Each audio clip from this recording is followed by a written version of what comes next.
नबी करीम सल्लल्लाहु अलैहि वसल्लम ने इरशाद फरमाया, फ़जीलत के एतबार से कोई भी ज़माना और उसमें किया जाने वाला कोई भी नेक अमल अल्लाह ताला को इन 10 अय्याम अशरा ज़िलहिज्जा में किए जाने वाले अमल से ज़्यादा महबूब नहीं।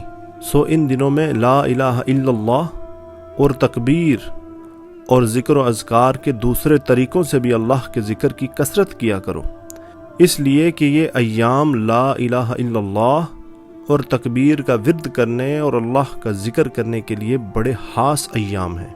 और इस अशरा में एक दिन का रोज़ा रखना साल भर के रोज़े रखने के बराबर है। और इन अय्याम में हर अमल की जज़ा 700 गुना तक बढ़ा दी जाती है।